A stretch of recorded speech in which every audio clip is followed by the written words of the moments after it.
Hi, it's Nate with Farmers Insurance, and I'm here with a friend of mine, Tanya, with Career Transformations.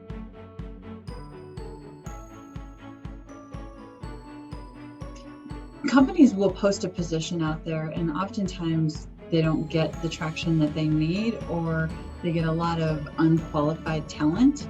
So again, giving that to a recruiter, oftentimes they'll put the position on LinkedIn or Indeed or wherever they post positions, and just notice that they're getting a lot of unqualified. So that's when it's kind of time to pull in a recruiter and at least start having that conversation.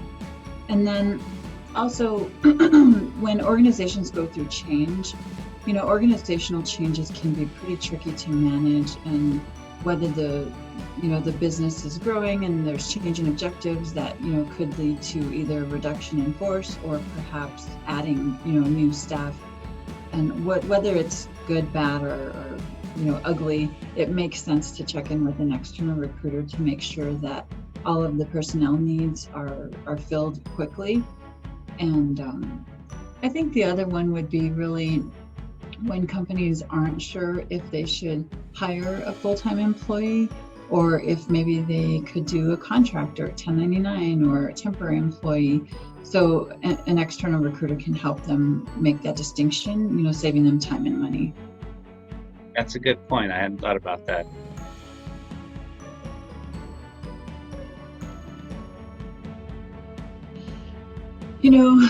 I think the thing that I've noticed the most is companies not having a hiring process and maybe rushing through what they have in place, because hiring managers and business owners are wearing multiple hats and trying to do that all on their own, and often skipping steps that may be critical steps, or that results to mishiring. Also, if they're light on an HR team or they don't have a recruiter in place, they may try to do this themselves. And sometimes that's just not possible with their current workloads.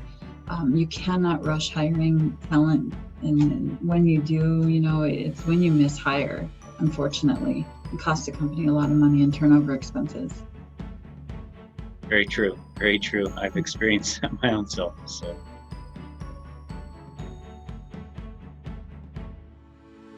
Sure. So currently I am working on a couple different plumber roles. I'm working on a copywriter position and an accounting position. I have a sales position open for a roofing company. I'm hiring a couple of apprentice welders, and also looking for a licensed insurance agent like yourself.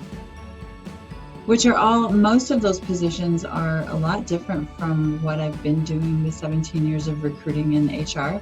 So, I constantly just love to diversify my portfolio and always learn, to recruit for different types of positions in different industries. Keeps me challenged. There you go.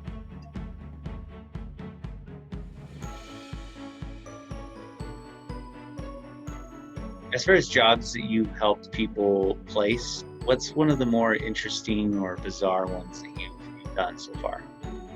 Sure. So I've only been in business for about 16 months now, and I haven't had the opportunity to work on any real bizarre ones as of yet. But when I was in corporate America, I recruited for a CPG company, and we had to hire people that made tofu and processed it at the plant. So it wasn't a glamorous position, but a necessary one. They had to work, a variety of machines, and just, it wasn't very cool in there, and they had to press tofu, and it didn't smell great, and they would fill orders and for packaging to ship out, and they had a lot of other duties. But that was very interesting, and they started at like 4:00 in the morning, so they had to get up super early, and not a fun job, especially if you didn't like tofu or the smell of it. Well, I imagine if you could help place someone for that, I imagine anyone can send you just about anything, and you should be able to find something for them. So, Yeah. Where there's a will, there's a way.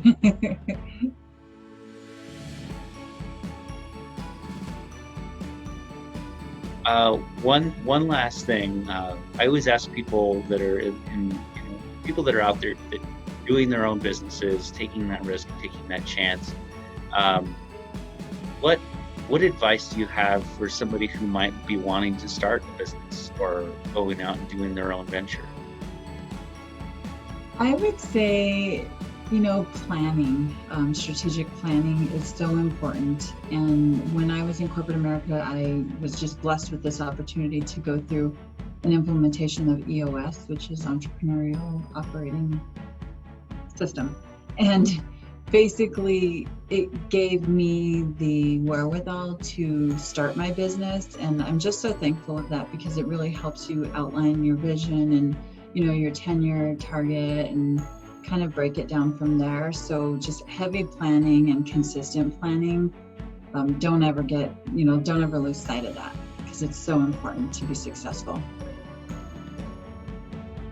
Very good. Tanya, I really appreciate your time. We'll throw your information on the back end just in case people want to reach out to you or whatever else. So thank you again and have a great rest of the day. Thank you. You too, Nate.